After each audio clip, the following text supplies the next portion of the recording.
that your brand just needs to be beautiful, just a really aesthetic, nice looking brand, then it will appeal to people and they'll think, oh, that's such a beautiful, lovely looking brand. And because it looks so beautiful, they'll think, oh, that must be a really good quality brand, and you know, I feel really attracted to it and all those things. And do you think that just having something that looks really beautiful and aesthetic is going to attract all the right people? They're going to just be drawn in by those beautiful aesthetics. It's going to make your brand look professional and nice. It just needs to look beautiful. Well, if you've just been chasing making sure that your brand looks aesthetic, beautiful and nice, then you've been chasing the wrong thing when it comes to branding. Just having a beautiful aesthetic brand is not enough. So in today's video, let's talk about why chasing just aesthetics when it comes to your branding isn't enough.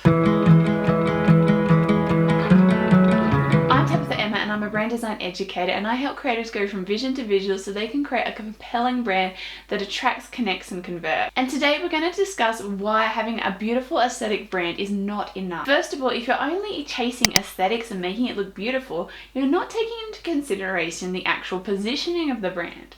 A brand can look beautiful but not be positioned correctly, and so you'll end up attracting the wrong people or sending the wrong message about the kind of brand that you have. You really need to be clear on where you want to position your brand in the marketplace and making sure that your visuals align with that. If it just looks pretty but isn't sending that right message, then you might attract the wrong people. You might get people that are not willing to pay what you want to charge, or you might have people that think that they can afford what you have, but it turns out they actually can't. Or someone might be looking for something that's really high end, but then they look at your branding and think, oh no, that's not what I'm looking for, and they don't give you a chance because you haven't considered that positioning. Positioning is a really important part of making sure that you're getting the right kind of people noticing your brand, and that you're really considering where you sit amongst all your competitors, where your brand actually sits amongst everyone else that is doing similar things. What is it about your brand that's a little bit different? How is it different in the marketplace?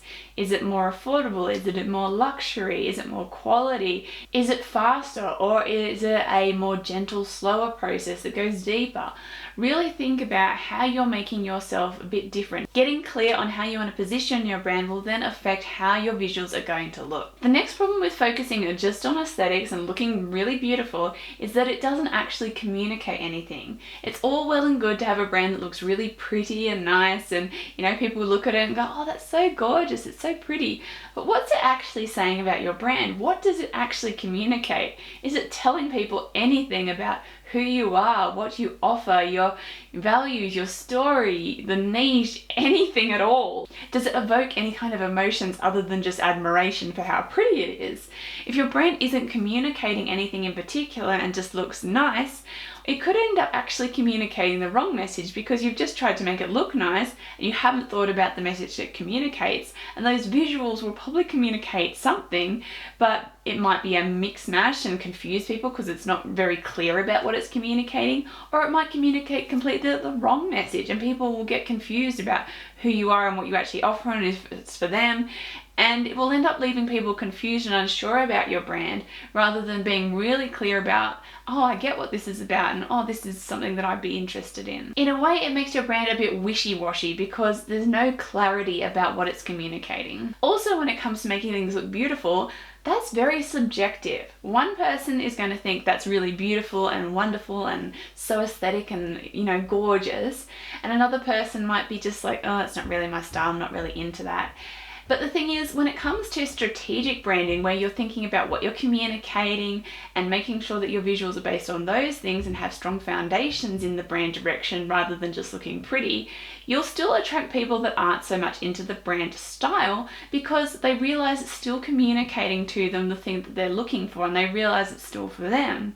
Notice there are brands out there that you might not necessarily be that into the look of the brand. You might not be swooning over it going, oh, this is the most gorgeous brand out there, but you still really love the brand and you're still attracted to it because their branding isn't about just looking pretty, but it's communicating a message and you still feel some sort of resonance with that message. And finally, if you've just based your branding on looking beautiful and aesthetic, well, you could easily lose interest in it quite quickly because there's no real foundations to it and there's nothing that's like, oh, this is the brand direction for these reasons. You've just simply chosen it because it's the style you're into right now or something that you thought looked pretty at the time. Well, if your interests change, if your taste changes, well, eventually you're going to get sick of it and you're going to think, oh, maybe I need to change that now. Or, maybe your style has changed, or, you've grown when it comes to your own creative style and aesthetics and you want to change things up again. And if you're constantly changing things up, it leads to confusion again, because you're not creating a really recognizable and memorable brand.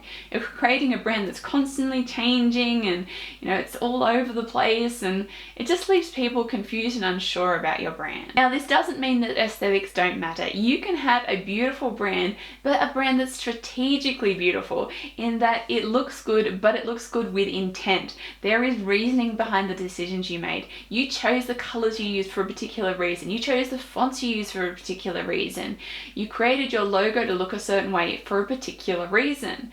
If you have strategy behind that, you're going to feel much more confident in what you've created, and you're going to really be able to build a strong brand identity and not just a wishy-washy, looks kind of pretty, hopefully it attracts some people kind of brand. Now, I also have a special freebie for you to help you strengthen your brand even further. So if you'd like to get a copy of the 5 things you can do today to strengthen your brand and create raving fans, then check out the link below to download it. So I hope you enjoyed today's video and I got you thinking about how you need to be considering more than just the aesthetics and making your brand look beautiful, but creating a brand that has a bit more strategy behind it. And as I said in the last video, we're going to be discussing more and more about this topic, so make sure you stay tuned for the next video and I'll see you then. And if you'd like to learn more about branding, creativity and graphic design, then be sure to subscribe to this channel and I'll see you next time.